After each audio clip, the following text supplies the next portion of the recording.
Hey everyone, how are you guys doing? I hope that whoever you are having a wonderful day.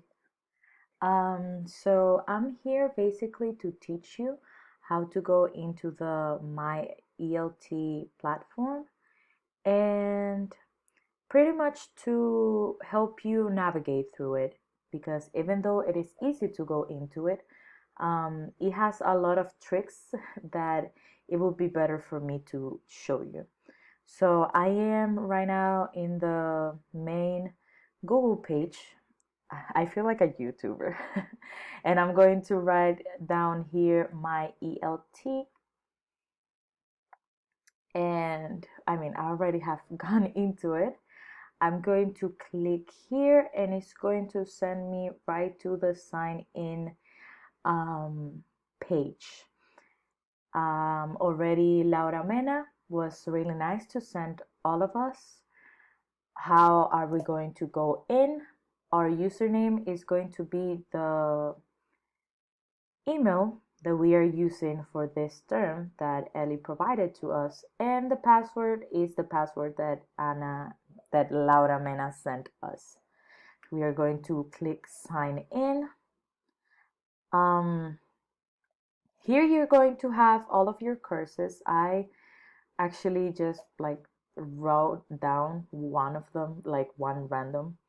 And here you have all of the options and all of the tools to actually do what you're gonna do. When you go in, you are of course not going to have any courses. So pretty simple, you click here, create a new course. Here you put the name.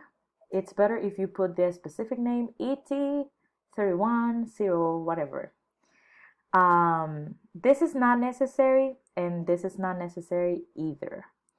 Let's say that I'm going to create a ET1103. Maybe one of you guys has that group. You can also change the picture if you want to.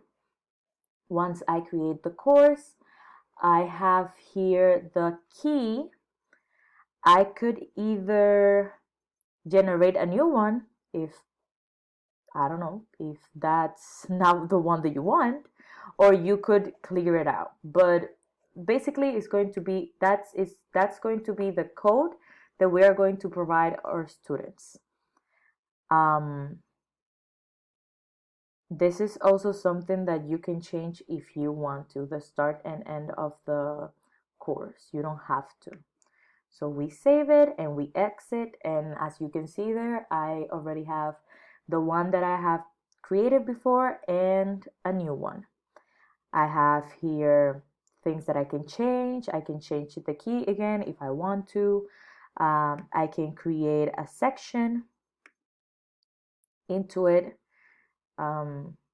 like maybe a new unit that I would like to create inside of the course, or a student account. Pretty much that. I can help my students to create their accounts if they can't do it by themselves.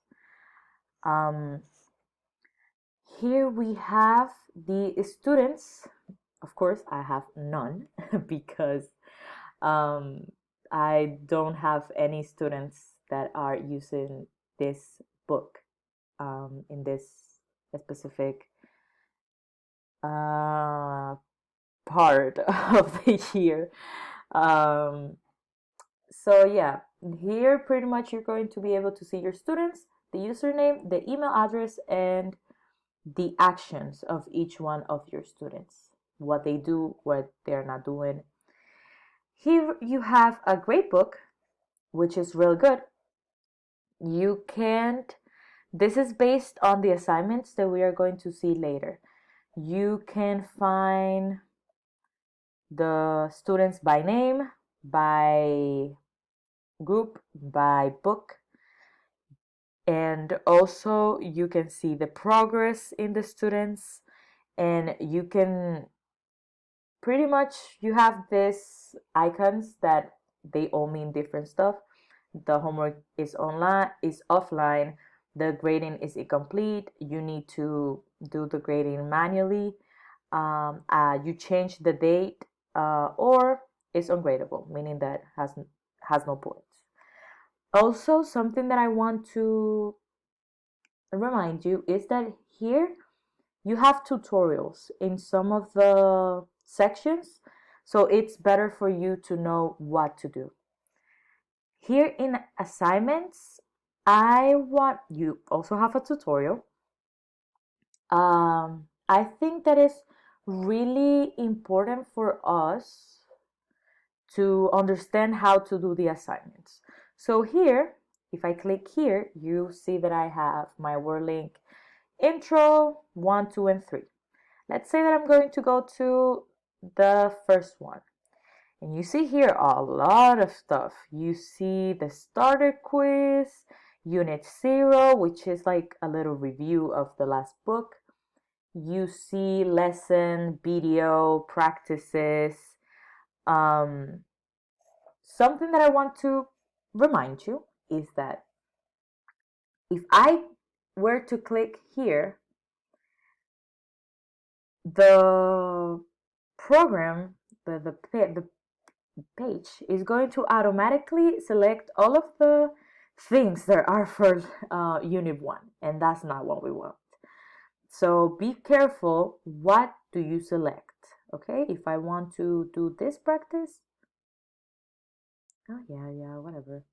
The point is that if I select whatever practice, and here in this little key, I can see the practice, so I don't have to go back and forth.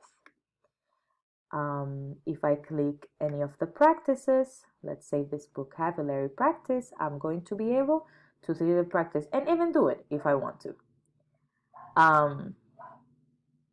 Let's say that I'm going to select this, that it's actually something from the ebook. So let's do, I don't know, let's do this practice. I hit continue. Then I'm going to, that could be the name, WordLink, blah, blah, blah. If you want to change the name of the assignment, you are welcome to do so for it to be simpler, because, come on, that's really long. And assign. It gives you the opportunity to know how many takes the kids can do. If they can do just 1, 3, that's up to you. They have up to 10. You have here from the takes, what results do you want? All of the results, the best ones or the last one. You have here the submission status, the categories, and the most important thing is the dates. From when to when is it going to be? You can change the dates here whenever you want. If assignment is closed without submission, count as a take and report time as pending grade. That's up to you too. We hit it save, and then we have the assignment summary. And as you can see there, it gives you all of the details. It gives you how many students have done it. Take this assignment offline. You have other things. I'm really sorry. As I was saying, here you can see the assignment as one of your students.